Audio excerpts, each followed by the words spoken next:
What's going on, everybody? ChromeOnRust here. We're here to talk about what happened in Season 4 and what's going to be going down in Season 5. We're having our end of the season wrap-up video, just kind of jumping towards the beginning of Season 4 to kick things off. I was able to get into a group. It was an entirely NOV group, Nasty Old Vikings, the clan that I've been a part of, since the beginning of clans, even prior and before Diablo 3. I was a part of NOV. It's been something that I've been a part of since the 90s. Now, we were in a group together and we were able to accomplish some pretty great things. We were one of the highest paragoning clans in North America. We were able to get rank 1 4s. We were able to push our characters to the limits where other characters had not pushed before during that season. We were able to accomplish some pretty great things. But that's pretty much how the beginning of every season goes. I don't mean myself accomplishing some pretty cool things. I mean, people are able to get into groups, find people who are really dedicated to the game and want to push. But once you start to get near the end of the season, players have pretty much stopped playing altogether. And in saying that, near the end of the season, actually, in this break in between seasons, one thing that I've been asking for is the break in between seasons. And I have to tell you, I'm really, really liking it. It's nice not to feel that need to log into D3 every day, to have a couple week break where I don't have to push my absolute hardest. I don't have to try to find groups to push with. I don't have to, worry about dying in hardcore or anything like that. This break has been pretty nice, but during it, I got invited to what I would personally say is the Rank 1 North America clan, NCG, and that brought a lot of questions and emotions up, I guess I would say, because I have been a part of Nasty Old Vikings since the 90s. Like way before D3 was around, I was playing a game called Ultima Online, and I was a part of Nasty Old Vikings then, and I've been only a part of Nasty Old Vikings ever since then. And so, just a couple days ago, I was pretty sure that I was going to be leaving NOV because it's a casual clan. As much as I'm trying to build it up to be something to, get a group of guys together that I feel like I can relate to and push with, it hasn't been the case. But it doesn't really matter. Like, I'm still happy with where the clan is. It's a great group of guys. At the beginning of the season, they're all going to be playing again. Near the end of the season, they're going to all be not playing again for the most part. And that I've come to accept that. But it brought up a lot of questions. Is NCG what I want? And I have to tell you, it is. But in the end, I think that I bleed purple and green, because purple and green being the Nasty Old Viking colors from back in the day. No, I didn't come up with the colors for Nasty Old Vikings, but yes, I have been very loyal, and that loyalty is going to continue out throughout at least the next season. I'm not saying that joining NCG is never going to happen, because I do feel like they provide what I am looking for. They are the top tier clan in North America hardcore seasonal. There's just, in my opinion, no one else who really competes with them. You go back and look at Season 1, Season 2, Season 3, Season 4, you're going to see Nasty Old Viking, or, yeah. Well, you will find Nasty Old Vikings on the front page of, like, Demon Hunters and Barbarian in Season 4, but you will find NCG on the front page of pretty much everywhere. Front page Barbs, Wizards, Witch Doctors, Crusaders, Demon Hunters, Monks, 2s, 3s, 4s. They're just littered all over the top of the leaderboards, and really that's kind of what I wanted Nasty Old Vikings to turn out to. Maybe not like the rank 1 clan, but something that was competitive, people who wanted to push. So getting the opportunity to join NCG was it felt good.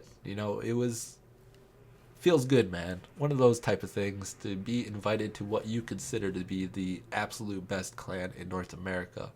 Unfortunately, my dedication and my loyalty runs very deep, and at least this season, I'm still going to be sticking with NOV. That meaning, just like at the beginning, or yeah, about the beginning of every season, I like to at least invite the players who are watching. If you plan to play hardcore seasonal and you want a group or a clan to run with, I've told you pretty much what we're all about. We're pretty casual at this point, but I like to push my character to the limits at least, and a couple of the other guys like to as well at the beginning. If you're looking for a clan, need someone to join, do hit me up. It's ChromeOnRust 1404.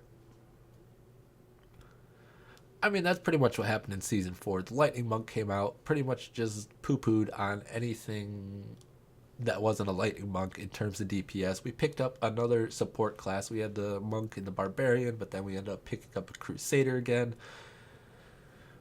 And we had one damage dealing class. Hopefully, though, in Season 5, we're going to be getting an additional stash tab, which is going to be pretty sweet. Like, stash tabs is something that's going to be needed a lot. As the more they come out with gear, and the more that they come out with, now that we have ancient items, there's 2 different tiers of gear, and you know, Season 6 is going to be bringing us a new tab. Season 7 is going to be bringing us a new tab. And then I think Season 8, we will have the maximum of 10 tabs. I do believe. Because I think everybody's getting one, a free one. Season 5 or Era 5, whatever you want to call it. And then if you want to receive the additional 4, you're going to have to run through and do the journey system in seasons. I understand a lot of people are upset about that.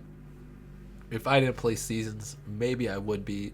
But in the end, I think my biggest argument for why they chose to do it this way is we'll just use an example. There's 1 million copies of Diablo. So there's way more than 1 million copies of Diablo. So actually, but let's say 10% of those people play. So like 100,000.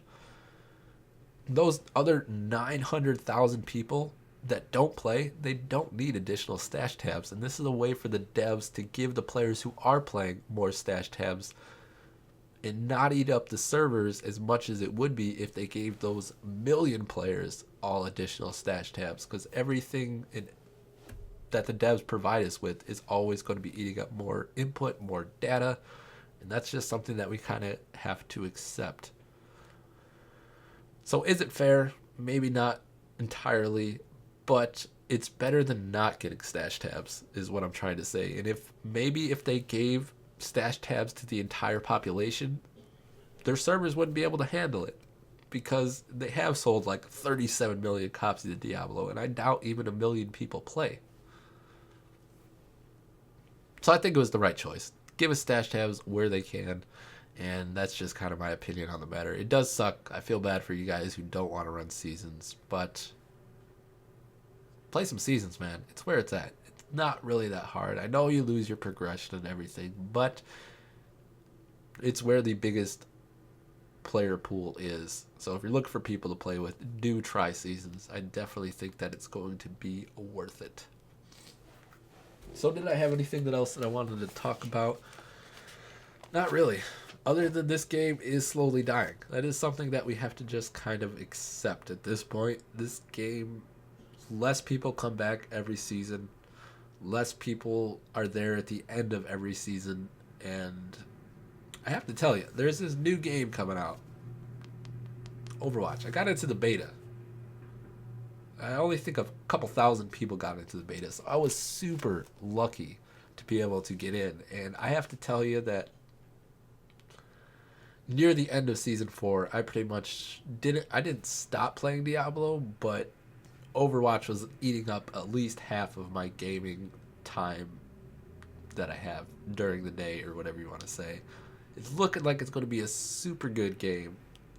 If you haven't looked into it, I would definitely do so. If you like shooters, if you don't, it's kind of a shooter-based game, but it is a team-based shooter game.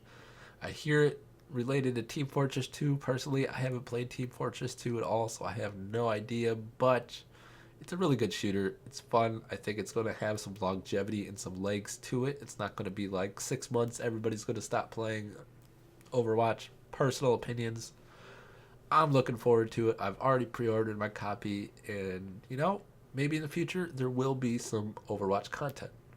I haven't been this excited for a video game in quite some time. So that's pretty much all I have for this video, everyone. Good luck in Season 5. I do think that I'm going to end up playing a Demon Hunter once again. So the Demon Hunter bros, welcome back. Sorry to let you down last season, but hey, Demon Hunters were not good for solo. Demon Hunters were not good for groups. Therefore, I didn't want to play one. Bottom line. All right, thanks everyone for watching. I'm ChromeOnRust for CoreXP Gaming. Like, subscribe if you would. I'm out of here, and you all have a great day.